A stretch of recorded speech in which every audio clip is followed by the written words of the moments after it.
ప్రశాంతంగా నిద్రపోయేందుకు నీంద్ యాప్లోకి అడుగుపెట్టండి. ఈ క్షణమే నీంద్ యాప్ను డౌన్లోడ్ చేసుకోండి.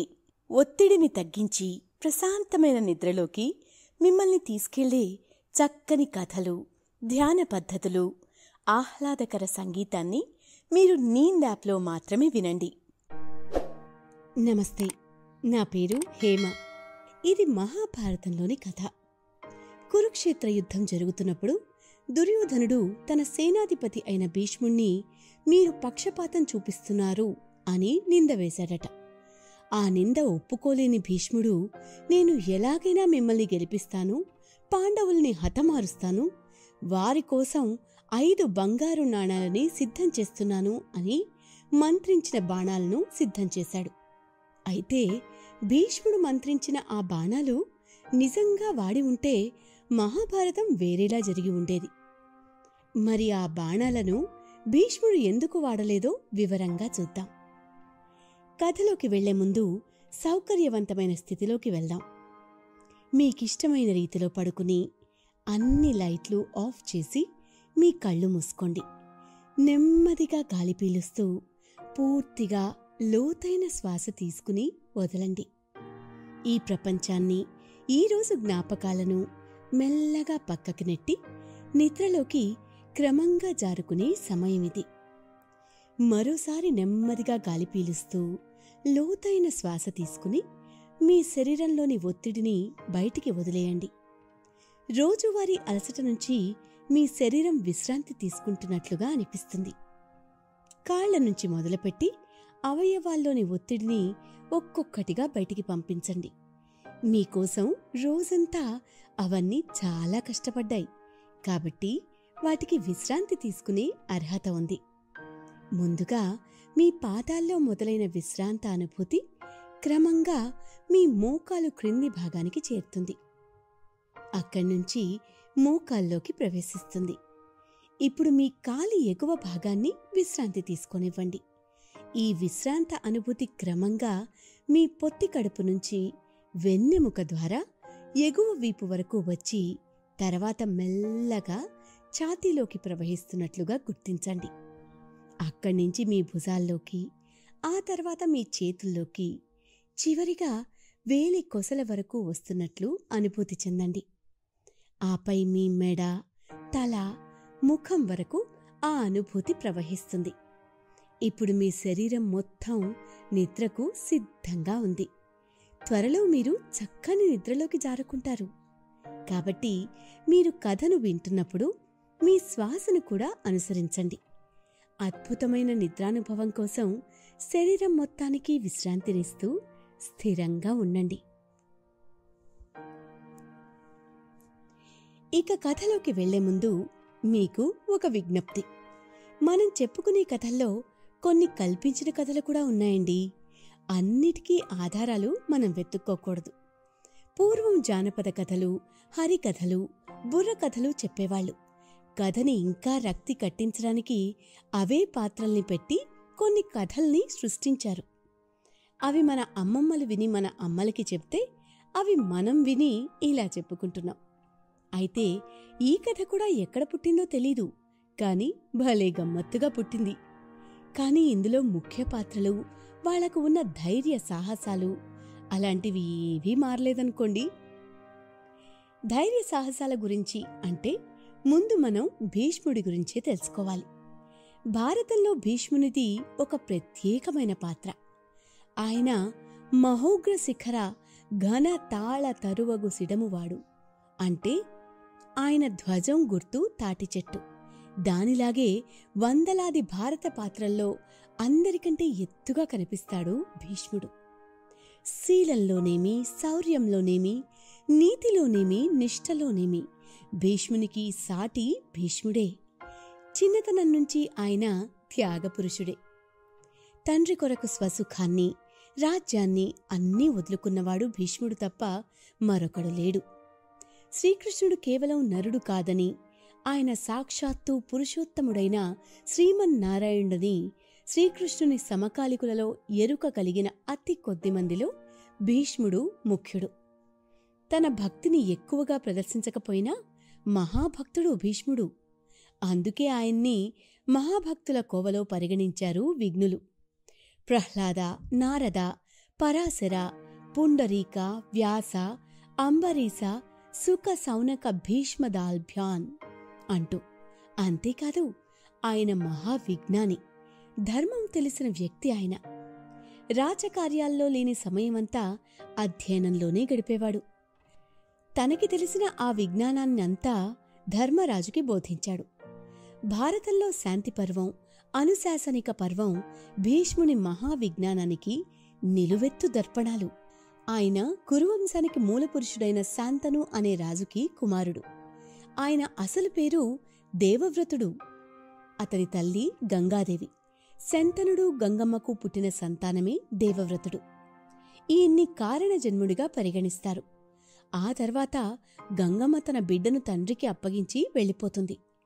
ఆవిడ వెళ్ళిపోయిన తర్వాత శంతనుడు ఒక మత్స్య కన్య సత్యవతిని మళ్లీ వివాహం చేసుకోవాలని నిశ్చయించుకుంటాడు. అప్పుడు షరతు ప్రకారం వాళ్లకి పుట్టే పిల్లల్ని రాజుల్ని చేస్తాను, తను మాత్రం ఎప్పటికీ పెళ్లి చేసుకోను అని భీషణ ప్రతిజ్ఞ చేస్తాడు. అప్పట్నుంచే ఆయన భీష్ముడయ్యాడు. ఆయన మహాపరాక్రమవంతుడు. భీష్ముడు దేవతల గురువు బృహస్పతి నుంచి, దేవతల నుంచి వేదాలని, రాజకీయ శాస్త్రాలని, వశిష్ఠుడి నుంచి వేదాంగాలని, పరశురాముడి నుంచి విలువిద్యని నేర్చుకున్న గొప్ప పాలకుడు మరియు తిరుగులేని యోధుడు. ఆయనిచ్చిన మాట ప్రకారం పెళ్లి చేసుకోకుండా బ్రహ్మచారిలాగే ఉంటూ అతని సోదరులైన విచిత్ర వీర్యుడు మరియు చిత్రాంగదులను రాజులను చేసి, వారు మరణించిన తర్వాత వారికి పుట్టిన పిల్లలైన ధృతరాష్ట్ర, పాండులను రాజుల్ని చేశాడు. ఆ సోదరుల కుమారుల పిల్లలే కౌరవులు, పాండవులు. వీరికి భీష్ముడు పితామహుడు. భీష్ముడు ఎంత పరాక్రమవంతుడో తెలుసుకోవాలంటే ఈ ఉదాహరణ చూడండి. ఓసారి అంబా అనే రాజకుమారిని వివాహం చేసుకోవాల్సి వచ్చి చేసుకోలేక ఆవిడ్ని వెళ్ళిపోమ్మంటాడు. ఆవిడ వెళ్ళి పరశురాముడికి మొరపెట్టుకుంటుంది. పరశురాముడు భీష్ముణ్ణి తనతో పోరాడి గెలిస్తే తన ఇష్టానుసారం చెయ్యొచ్చు అంటాడు. పెట్టిన షరతు ప్రకారం ఆయనతో గెలిస్తే భీష్ముడు వివాహం చేసుకోనక్కర్లేదు. భీష్ముడు తన ఆచార్యుడైన పరశురాముడితో యుద్ధం చేశాడు. తప్పలేదు మరి. ఆ యుద్ధం ప్రారంభమైన 23వ రోజు తర్వాత భీష్ముడు తన పితృదేవతల దగ్గర్నుంచి వచ్చిన ఒక విల్లు తీసి పరశురాముడిపైకి ఎక్కుపెట్టాడు. ఆ సమయంలో ఒక ఆకాశవాణి అలాంటి విల్లుని ప్రయోగించి నీ గురువుని అవమానిస్తావా అని ప్రశ్నించిందట. అప్పుడు భీష్ముడు పరశురాముడి రథాన్ని భూమాతగా, ఆ రథానికి ఉన్న 4 గుర్రాలని 4 వేదాలుగా, ఆ రథానికి గుర్రాలకి మధ్య ఉన్న తాళ్లను ఉపనిషత్తులుగా, పరశురాముడు వేసుకున్న కవచాన్ని గాయత్రి, సరస్వతీదేవులుగా చూసి ఆగిపోయాడు. ఆకాశవాణి పరశురాముణ్ణి భీష్ముడితో ఇంకా పోరాడి ఓడిపోవద్దని హెచ్చరించింది. భీష్ముడు ఎదురుగా నిల్చున్నప్పుడు తిరిగి వెళ్ళిపోతే అది అవమానంగా భావించిన పరశురాముడు కదల్లేదు. కాని గురువు మీద గౌరవంతో భీష్ముడు యుద్ధభూమి నుంచి నిశ్శబ్దంగా వెళ్ళిపోయాడు. అంతటి ఉదార స్వభావం ఉన్నవాడు భీష్ముడు. అయితే ఈ సంఘటనలో గెలిచింది భీష్ముడే అని ఒప్పుకున్న పరశురాముడు తన నియమాన్ని, నిబద్ధతని, ప్రతిజ్ఞని మెచ్చుకుంటాడు. అమ్మని పెళ్లి చేసుకోవడం కుదరదు అని తేల్చి చెప్తాడు భీష్ముడు. కాని అది అవమానంగా భావించిన అంబ ఎప్పటికైనా భీష్ముడి చావుకి తనే కారణం అవుతానని చెప్పి మరీ ఆత్మహత్య చేసుకుంటుంది. ఆ తర్వాత భీష్ముడు తన తండ్రికి, సవతి తల్లికి ఇచ్చిన మాట ప్రకారం కురువంశరాజ్యానికి రాజైన వాడిని తనకి ప్రాణం ఉన్నంతవరకు కాపాడుతాను అన్నాడు. ఆ సవతి తల్లికి పుట్టిన పిల్లలు చిత్రాంగదుడు, విచిత్రవీర్యుడు. చిత్రాంగదుడు అనుకోకుండా అదే పేరుతో ఉన్న గంధర్వుడి చేతిలో మరణిస్తాడు. తన తమ్ముడు చిత్రాంగదుడి మరణానికి బాధ్యత వహిస్తూ ఇకపై కురువంశరాజుల బాధ్యతను తన నెత్తిమీద వేసుకుంటానని, అవసరమైతే వారి కోసం యుద్ధాలను చేస్తానని, వారి గెలుపుకి తోడ్పడతానని మరోసారి వాగ్దానమిస్తాడు సవతి తల్లికి. సవతి తల్లి రెండో కొడుకు అయిన విచిత్ర వీర్యుడికి అంబ చెల్లెలైన అంబాలిక, అంబికలకు ఇచ్చి వివాహం చేస్తాడు. కొన్నాళ్లకి విచిత్ర వీర్యుడు కూడా పిల్లల్ని కనకుండానే మరణిస్తాడు. సవతి తల్లి సత్యవతి భీష్ముణ్ణి వివాహం చేసుకోమన్నా ఇచ్చిన మాట తప్పనని నిరాకరిస్తాడు భీష్ముడు. వంశం కొనసాగటానికి సత్యవతి తన కుమారుడు వ్యాసుణ్ణి పిలిచి అంబికా అంబాలికలకు పిల్లలు పుట్టేలా అనుగ్రహం ఇవ్వమని కోరగా, ఆయన వలన గుడ్డివాడైన ధృతరాష్ట్రుడు, బలహీనమైన పాండురాజు, ఉత్తముడైన విదురుడు పుడతారు. ఇది ఇంకో పెద్ద కథ, ఇంకెప్పుడైనా చెప్పుకుందాంలేండి. పెద్దవాడైనా కూడా గుడ్డివాడు కాబట్టి రెండవవాడు పాండురాజుని కొన్నాళ్లు రాజుని చేస్తాడు భీష్ముడు. కాని పాండురాజుకి ఓ శాపం ప్రకారం పెళ్లి తర్వాత స్త్రీతో కలిసిన వెంటనే మరణం సంభవిస్తుంది. అది దృష్టిలో పెట్టుకుని పాండురాజు అడవులకు వెళ్ళిపోతాడు. అప్పుడు గుడ్డివాడైనా కాని పెద్దవాడు కాబట్టి ధృతరాష్ట్రుడే రాజవుతాడు. అడవికి వెళ్లిన పాండురాజు మొదటి భార్య కుంతికి దేవతల అనుగ్రహం వలన ధర్మరాజు, భీముడు, అర్జునుడు పుడతారు. రెండవ భార్య మాద్రికి కూడా దేవతల అనుగ్రహం వలన నకుల సహదేవులు పుడతారు. కాని ఓసారి మాద్రితో సంగమించి పాండురాజు శాపం ప్రకారం మరణిస్తాడు. ఆయనతో మాద్రి కూడా మరణిస్తుంది. 5 పిల్లల్ని తీసుకుని కుంతి మళ్లీ హస్తినాపురానికి వస్తుంది. అప్పటికి ధృతరాష్ట్రుడి భార్య గాంధారి కౌరవులకి జన్మనిస్తుంది. ఆ గాంధారి తమ్ముడు శకునికి మొదటి నుంచి తన సోదరి ఒక గుడ్డివాణ్ణి పెళ్లి చేసుకుందని అసంతృప్తితో రగిలిపోతూ ఉండేవాడు. హస్తినాపురంలో సంతోషాన్ని చూసి భరించలేని వ్యక్తిత్వం అతనిది. తన మేనల్లుళ్లని పాండవుల మీదికి ఉసిగొలిపేవాడు. భీష్ముడు పాండవులని కౌరవులని చేరతీసి వీరికి కృపాచార్యుడు, ద్రోణాచార్యుడు లాంటి గురువులని కేటాయించి విద్యాబోధన చేయించినా వారి మధ్య వైరం పెరుగుతూనే వచ్చింది. పాండవులు మరియు కౌరవుల మధ్య ద్వేషం ఒక ఆటతో మొదలయ్యి ఎన్నో అనర్థాలకి దారితీసింది. నిండు సభలో స్త్రీని అవమానిస్తున్నప్పుడు కూడా భీష్ముడు కౌరవులని ఏమీ అనలేదు. నిజానికి ఆయనకున్న పరాక్రమంతో వొర నుండి కత్తి తీసి చూపిస్తే చాలు, ఆ కత్తిని చూసే కౌరవులు జంకగలరు. కాని రాజు ఉండగా నేను నోరు తెరవడం ఎందుకు అనుకున్నాడో ఏమో మౌనం పాటించాడు. ఇక పాండవులు కౌరవులు రాజ్యం కోసం యుద్ధం చేసుకోవాలని నిశ్చయించుకున్నప్పుడు హస్తినాపురం రాజుని కాపాడతానని మాటిచ్చాడు కాబట్టి, అప్పటి రాజు ధృతరాష్ట్రుడు కాబట్టి ధృతరాష్ట్రుడి పిల్లల్ని కాపాడ్డం లక్ష్యంగా పెట్టుకున్నాడు. కాని భీష్ముడికి తెలుసు ధర్మం ఉన్నది పాండవుల వైపు అని. అయినప్పటికీ తను రాజుని కాపాడాల్సిన బాధ్యత తీసుకుని తన సర్వశక్తులు ఉపయోగించి పాండవులకి వ్యతిరేకంగానే పోరాడవలసి వచ్చి ఉన్న సమయం. ఈ నేపథ్యంలో మనం ఆయన బంగారు బాణాలు ఎందుకు వాడాలనుకుంటున్నాడో చూద్దాం. పాండవులకి భీష్ముణ్ణి ఎదుర్కోవడం కూడా కష్టంగా మారింది. అలాంటి సందర్భంలో కూడా కౌరవుల్లో పెద్దవాడైన దుర్యోధనుడు భీష్ముణ్ణి అవమానించాడు. ఎక్కడైనా పాండవ పక్షపాతిగా మారిపోయి పాండవులకి అనుకూలంగా యుద్ధాన్ని మార్చేస్తాడేమో అన్న భయం పుట్టింది దుర్యోధనునికి. భీష్ముణ్ణి రెచ్చగొట్టాలని ఆయన దగ్గరికి వెళ్ళి, ఏంటి తాతగారు, మీరు కాలక్షేపం చేస్తున్నారా లేకపోతే యుద్ధం చేస్తున్నారా? మీకున్న ధైర్య సాహసాలకి ఈ పాటికి పాండవుల్ని ఎప్పుడో హతమార్చి ఉండేవారు. కాని రోజులు గడుస్తున్నా పాండవులు అలాగే ఉన్నారు అంటే మీరు సమర్థవంతంగా లేరా? లేకపోతే మీరు సరిగ్గా సైన్యాన్ని అదుపులో పెట్టలేకపోతున్నారా? లేక కాస్త పక్షపాతంతో పోరాడుతున్నారా అని నిందవేశాడు. భీష్ముడి జీవితం చూడండి. మహోన్నతమైన పుట్టుక ఉన్నా కాని, ధర్మం తెలిసినవాడైనా కాని అందరి నుంచి నిందలు విన్నాడు, తట్టుకున్నాడు, భరించాడు. ఇప్పుడు కూడా తన సమర్థతని కాకుండా తాను పక్షపాతాన్ని చూపిస్తున్న నింద్య అసత్యం అని నిరూపించుకోవడానికి భీష్ముడు కళ్ళు మూసుకుని తన శక్తియుక్తులతో 5 బంగారు బాణాలను తీసుకుని తన తపస్సంపదని మొత్తం వాటిలో ధారపోసి ఆయన శక్తులని వాటిలోకి కేంద్రీకృతం చేసి అతి భయంకరమైన అస్త్రాలుగా మార్చాడు. కళ్ళు తెరిచి దుర్యోధనుడితో, ఈ 5 బాణాలు పాండవుల మృత్యువు కోరుకుంటున్నాయి, వీటిని ప్రయోగించడమే మిగిలి ఉంది అన్నాడు. ఆనందంతో ఊగిపోయిన దుర్యోధనుడు ఆ 5 బాణాలని తన దగ్గర జాగ్రత్తగా పెట్టుకుని మరుసటి రోజు యుద్ధంలో ఇస్తానని తీసుకుంటాడు. అంటే భీష్ముడి మీద ఇంకా అతనికి నమ్మకం కుదరలేదన్నమాట. అయినా సరే భీష్ముడు ఏమీ మాట్లాడకుండా ఒప్పుకుంటాడు. సరే, వంకర బుద్ధి ఉన్నవారికి వారి మాటే వేదంగా. గర్వంతో ఉంటారు కాబట్టి దుర్యోధను నుంచి ఇంకేం ఆశించగలం చెప్పండి.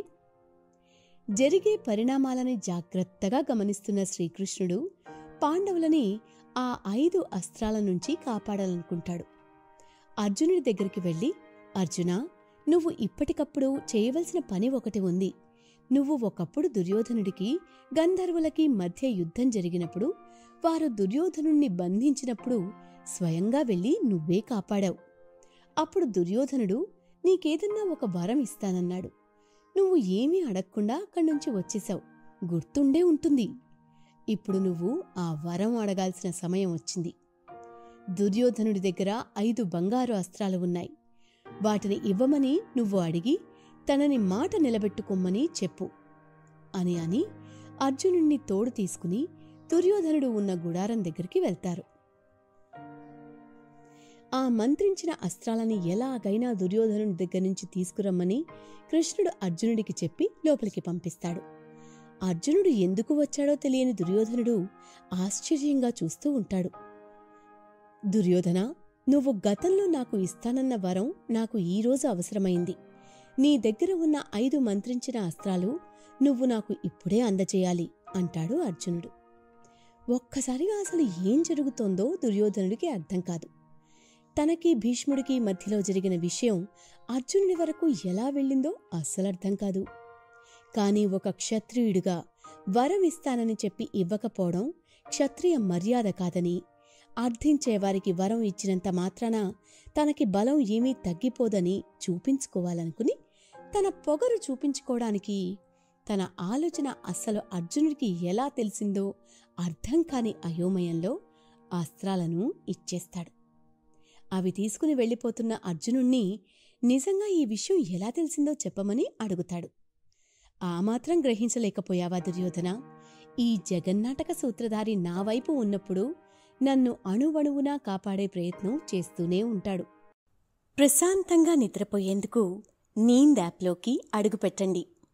ఈ క్షణమే నీంద్ యాప్ను డౌన్లోడ్ చేసుకోండి.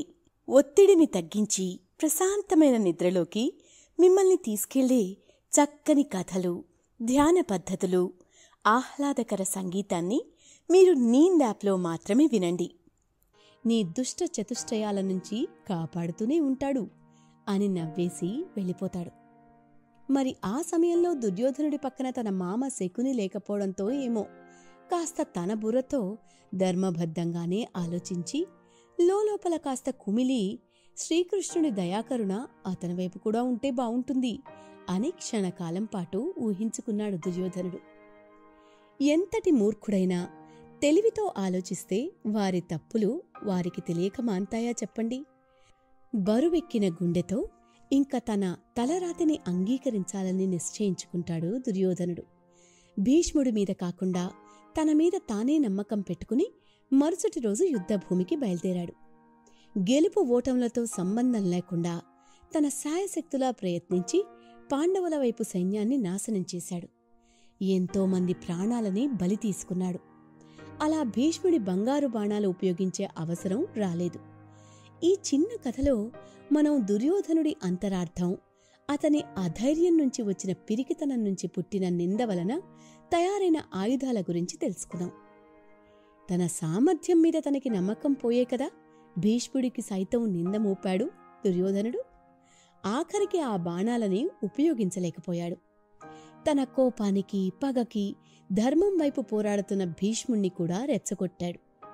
ఆఖరికి బరువైన గుండెతో రేపు ఎలా గడుస్తుందో తెలియని తికమకలో అయోమయంతో మిగిలిపోయాడు. ఈ ఆలోచన చేసినందుకు అతని ప్రాణాలు కోల్పోయాడు. ఇక భీష్ముడు మాత్రం తక్కువ. పిల్లవాడు నిందవేస్తే పాండవుల ప్రాణాలు తీసే అస్త్రాలను తయారు చేసేయడమే. అవతలవారి నాశనం ఎంత ఎక్కువగా కోరుకుంటే అంతే త్వరగా మన నాశనం మొదలవుతుందని తెలుసుకోవాలి. ఇక భీష్ముడి విషయానికి వస్తే తన బలపరాక్రమాల ముందు పాండవులు నిజంగానే సరితూగరు. అంతటి పరాక్రమ వీరుడితో పోరాడలేమేమో అని, యుద్ధం చెయ్యలేనని ఓటమిని అంగీకరిస్తున్నట్టుగా, నాకు ఈ యుద్ధం వద్దు, నా తాతగారిని చంపడం వద్దు, నా అనేవాళ్లు లేని రాజ్యంలో నేను రాజునయ్యి మాత్రం సాధించేదేముంది అని డీలా పడిపోయాడు అర్జునుడు. క్షత్రియుడివై ఉండి నువ్వు నిర్వర్తించాల్సిన ధర్మం పోరాడ్డం.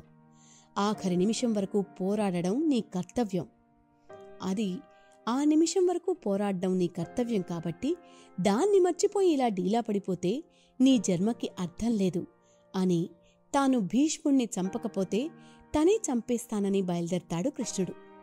రథచక్రం తీసుకున్న కృష్ణుడు కోపంతో భీష్ముణ్ణి చంపబోతుండగా, ఆగు బావా, ఏమిటి ఆవేశం అని ఆపిన అర్జునుడికి అసలు చంపేదెవరు, చచ్చేదెవరు అని ఇచ్చిన ప్రేరణ సరిపోక అర్జునుడికి కృష్ణుడు 700 శ్లోకాల భగవద్గీతని బోధిస్తాడు. అర్జునుడు తిరిగి యుద్ధం చేసేలాగా తయారు చేస్తాడు. అయితే మరోవైపు ఇది అర్జునుడి వల్ల అవుతుందో అవ్వదో అనుకుని కథ మొదట్లో మనం అనుకున్న అంబని కూడా తీసుకువచ్చి భీష్ముడి చావుకి కారణం చేస్తాడు. నిజానికి భీష్ముడు అంబని పెళ్లి చేసుకోవాల్సి వచ్చినా తన భీష్మ ప్రతిజ్ఞ కారణంగా పెళ్లి చేసుకోలేదు. ఆ అవమానం తట్టుకోలేని అంబ ఆత్మాహుతి చేసుకుని ఇప్పుడు శిఖండిగా రణభూమికి వచ్చింది. భీష్ముడు యుద్ధ నియమం ప్రకారం ఆడవాళ్లతో యుద్ధం చేయడు. అయితే ఈ శిఖండి పుట్టినప్పుడు ఆడదానిలా పుట్టినా ఓ వయసు తర్వాత మగవాడిలా మారుతుంది. ఆ అర్హతతో ఇప్పుడు యుద్ధభూమికి వచ్చింది. అయితే అంబ శిఖండి అయినా పుట్టింది ఆడదానిలా కాబట్టి భీష్ముడు తన మీద బాణప్రయోగం చేయలేదు. ఇదే అదనుగా తీసుకుని అర్జునుడి చేత బాణాలు వేయించి భీష్ముడి పరాక్రమాన్ని అడ్డుకుంటాడు కృష్ణుడు. ఆ విధంగా భీష్ముడు కూడా నిహత స్థితికి వెళ్తాడు, అంటే పడిపోతాడు. కాని మరణించడనమాట. ఆయనకి తన తండ్రి వలన ఇచ్ఛామృత్యు అనే వరం ఉంది కాబట్టి ఆయనకి తోచిన సమయంలోనే ఆయన మరణించవచ్చు. అయితే శిఖండిని అడ్డుపెట్టుకున్న అర్జునుడు బాణాల వర్షం కురిపించేసరికి ఇక నీరసపడిపోయి కృంగిపోయి పడిపోయాడు. పెద్దవాడని ఆయనకి బాణాలతో ఒక మంచం తయారు చేస్తాడు అర్జునుడు. అదే అంపశయ్యం మీద సూర్యుడు ఉత్తరాయణ పుణ్యకాలానికి వచ్చే వరకు శయనించి శుక్లపక్షంలో వచ్చే ఏకాదశి నాడు ప్రాణాలు వదిలేస్తాడు. ఇలా కొన ఊపిరితో ఉన్నప్పుడు దుర్యోధనుడికి, కర్ణుడికి, ధర్మరాజుకి ఎన్నో నీతివాక్యాలు బోధించాడు. ఇది భీష్మ పర్వం. భీష్ముడి మరణంతో అంతమవుతుంది. నిజానికి భీష్ముడి 5 బంగారు బాణాలు అనే కథలో ముఖ్య పాత్రధారులు భీష్ముడు, దుర్యోధనుడు అయినా వారి జీవితాల నుంచి, వారి నుంచి మనం నేర్చుకోవాల్సింది ఎంతో ఉంది. అంపశయ్య మీద ఉన్న భీష్ముడు తన తప్పులు గ్రహించి ఇకపై రాజ్యాన్ని ఏలవలసిన రాజులకి నీతివాక్యాలు బోధిస్తాడు. నేటి మానవులకి చెడైనా మంచైనా చెప్పేది మహాభారతం. భారతంలో లేనిది మరెక్కడా లేదుట. కురుక్షేత్ర యుద్ధం తర్వాత మార్గశిర మాసంలో అంపశయ్యకి చేరుకున్న భీష్ముడు ఉత్తరాయణ పుణ్యకాలం వచ్చే వరకు తన మరణం కోసం వేచి చూశాడు.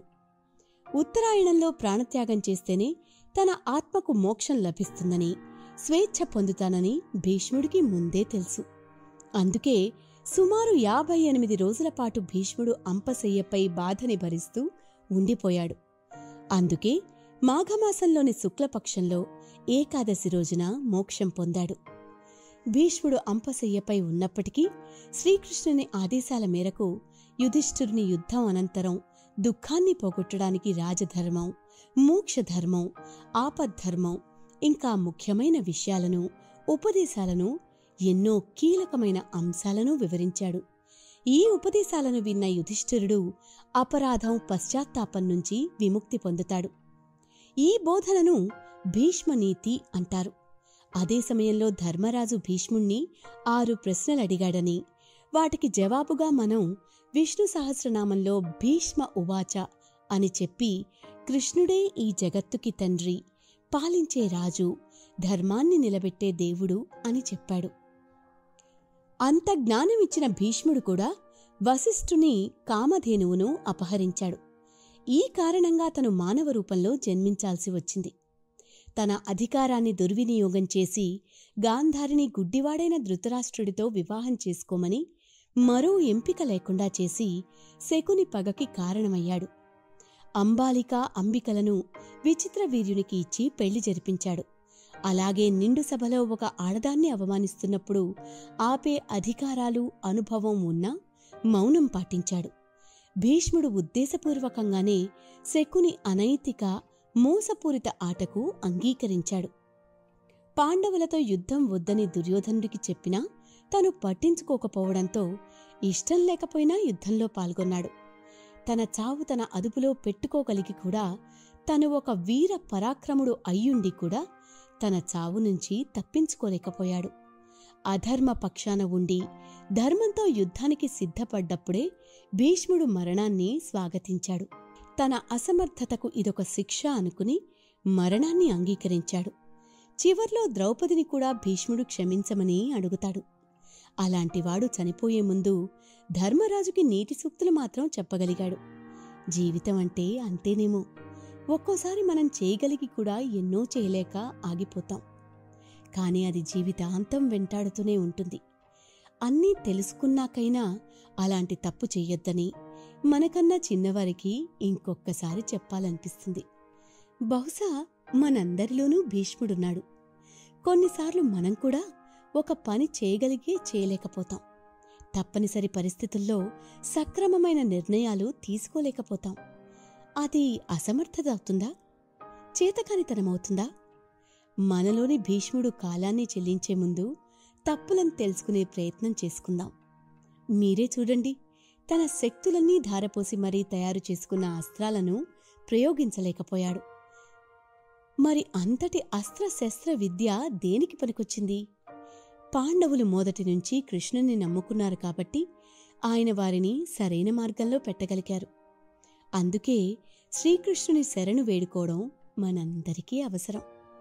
భగవంతుడి నామస్మరణం అందరికీ అవసరమే. ఒక్కసారి భీష్ముడి మాటలు విందాం. జగత్ప్రభుం దేవదేవమనంతం పురుషోత్తమం స్తువన్నామ సహస్రేణ పురుషః సతతోత్థితః. ప్రశాంతంగా నిద్రపోయేందుకు నీంద్ యాప్లోకి అడుగుపెట్టండి. ఈ క్షణమే నీంద్ యాప్ను డౌన్లోడ్ చేసుకోండి. ఒత్తిడిని తగ్గించి ప్రశాంతమైన నిద్రలోకి మిమ్మల్ని తీసుకెళ్లే చక్కని కథలు, ధ్యాన పద్ధతులు, ఆహ్లాదకర సంగీతాన్ని మీరు నీంద్ యాప్లో మాత్రమే వినండి.